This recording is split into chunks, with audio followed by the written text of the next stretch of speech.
Oke, assalamualaikum warahmatullahi wabarakatuh.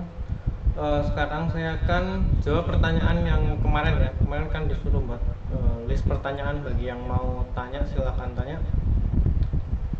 Kemudian sudah ada 3 pertanyaan yang muncul.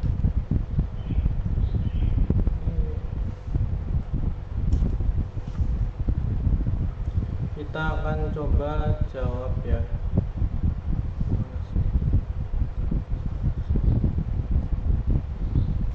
Ya. Pertanyaan yang pertama. Bagaimana cara menentukan senyawa ionik kovalen atau kovalen polar? Cara menentukannya, kalau kalian ingat sebenarnya ini udah ada di bab awal pertama ya. Jadi kalau dia senyawanya adalah senyawa ionik, berarti dikenal kation dan anionnya.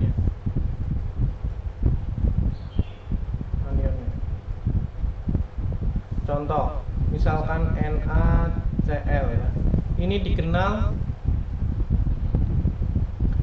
ion natrium sama anion Cl-. Kemudian syarat yang lain, yang ini harus logam, yang ini non logam. Ini kalau sudah seperti ini sudah pasti senyawanya ionik ya. Yang satunya logam, satunya non logam. Dan yang ini kation ya, muatannya berarti plus, yang ini anion berarti muatannya minus. Oke.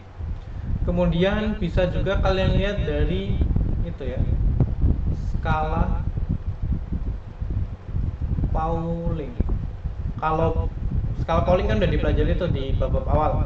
Kalau yang beda skala Paulingnya itu besar, berarti dia adalah senyawa ion. Kalau bedanya besar, contoh yang ini ya, Na sama Cl itu kan kalau di tabel periodik itu kan jauh jaraknya, berarti kan kalau jaraknya jauh berarti kan skala Paulingnya akan cenderung lebih besar bedanya ya.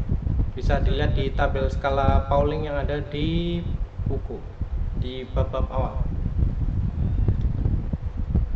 Nah, kemudian kalau yang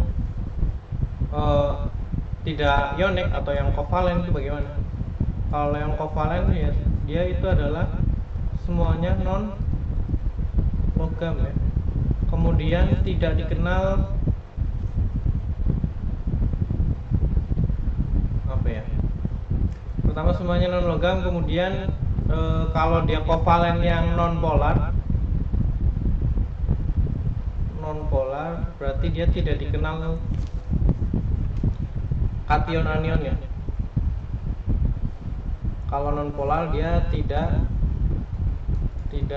dikenal anion kationnya.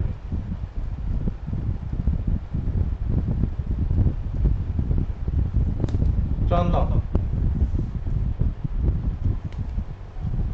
misalkan CH4 ya. Ini kan tidak ada ion C4- ini kan nggak ada. Tidak ada ion kayak gini ya. Tidak ada kation kayak gini. Terutama yang ini ya. Jadi kalau CH4 ini dilarutkan dalam air nggak bisa. Kenapa? Karena tidak bisa terurai jadi C4- sama H+ ini nggak bisa. H+ ini hanya bisa keluar dari senyawa-senyawa yang ada anionnya juga. Contoh misalkan dia HCl, ini baru bisa. HCl ini bisa ya. Jadi H+ sama Cl- ini baru bisa. Tapi syaratnya H+-nya itu dari awal harus berikatan dengan zat yang memang bisa menjadi ion. Dan ini kalau kayak gini berarti dia dikenal sebagai kovalen koordinat ya. Ya kalian murojaah lagi ikatan-ikatan kimia. Kemudian bagaimana caranya kita tahu dia menghantarkan listrik atau tidak? Yang paling sederhana, kita masukkan ya larutannya ke wadah gitu. kemudian kita hubungkan dua logam yang memiliki beda potensial. Logam yang memiliki beda potensial nanti dipelajari di kelas 12. Intinya logam-logam yang biasa dijadikan sebagai baterai, misalkan nikel sama kadmium, itu kan besar. Kalau dihubungkan kayak gini, misalkan senyawa larutannya ini adalah larutan yang elektrolit, misalkan elektrolit, dan di sini kita kasih lampu ya, lampunya itu akan menyala. Kalaupun nggak menyala, paling nggak di sini ada gelembung-gelembungnya. Kalau elektrolitnya lemah gitu ya, paling cuma kebentuk gelembung atau menyala tapi redup. Kalau elektrolitnya kuat, menyala terang. Apalagi kalau logamnya baru ya, logamnya baru masih murni, itu akan menyala terang. Jadi logam ini nggak usah diapa-apakan ya, nggak usah kita, kalau kalian di fisika kan ada yang namanya itu ya, pembangkit listrik ya, yang magnet gitu, generator. Itu kalau generator kan masih harus diputar dulu baru listriknya keluar. Tapi kalau logam itu cukup dimasukkan ke zat elektrolit kemudian dihubungkan, tuh secara otomatis, secara alamiah dia akan menghasilkan listrik secara otomatis. Nah, cara tahunya bagaimana ya, tinggal dicelupkan aja kayak gini. Tapi itu secara eksperimen. Kalau secara teori ya, yang elektrolit itu yang dikenal sebagai yang dikenal zatnya itu akan membentuk kation dan anion.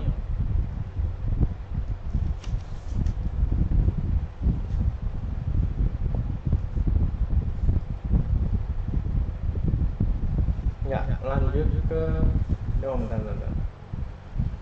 Dan kation anion, tapi yang ini ya, yang alfanya itu juga sama dengan 1. Kalau secara teori itu alfanya 1 untuk kation anion, alfanya 1 itu udah pasti elektrolit yang kuat. Kemudian kalau bentuk kation anion tapi alfanya kurang dari 1 tapi lebih dari 0, itu berarti dia adalah elektrolit yang lemah. Kemudian kalau dia alfanya sama dengan 1, dia adalah elektrolit kuat.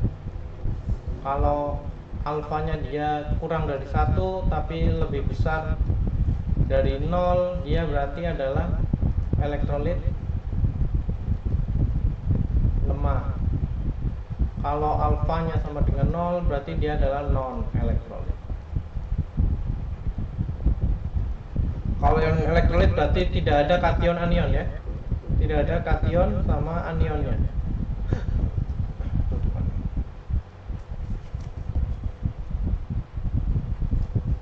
Tidak ada kation sama anionnya. Kalau yang ini masih ada nih, yang lemah atau kuat kan masih ada berarti kation sama anionnya.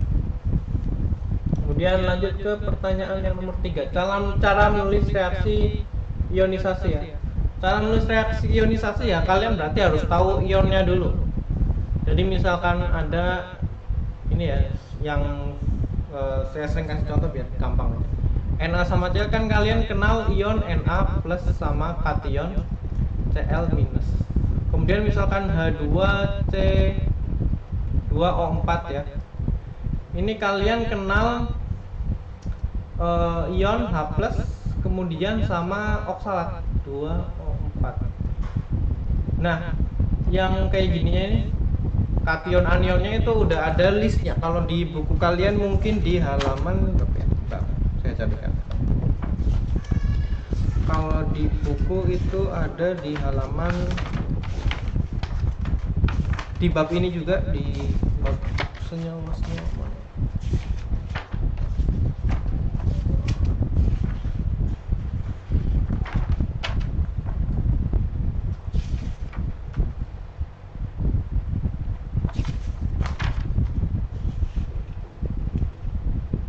Di halaman 146 itu ada yang ini nih.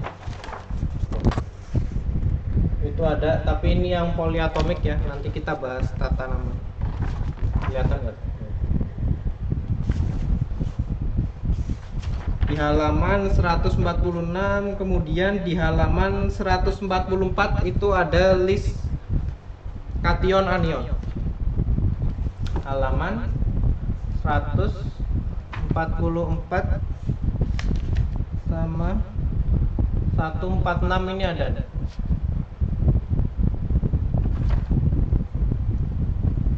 Halaman ini ya. Ada list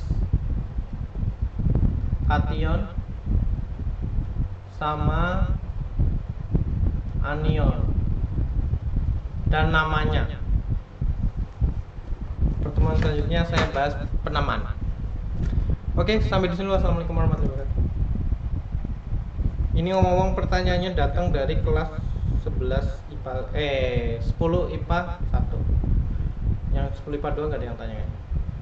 Atau mungkin ada tapi saya yang nggak ngelihat karena tumpuk macam-macam. Yaudah, sampai di sini dulu. Assalamualaikum warahmatullahi wabarakatuh. Dan kalian nanti ujiannya itu pilihan ganda 25 soal. Soalnya gampang-gampang banget sih. Saya kasih yang gampang-gampang banget. Sebagian mungkin ada di buku, sebagian mungkin ada di buku, cuma dirubah sedikit. Kemudian ujiannya pakai Google Form. Jadi tinggal diklik-klik aja, dikerjain klik selesai. Cuma 25 soal, pilihan ganda semua, nggak ada isinya sama sekali. Gampang kan? Yaudah, wassalamualaikum warahmatullahi wabarakatuh.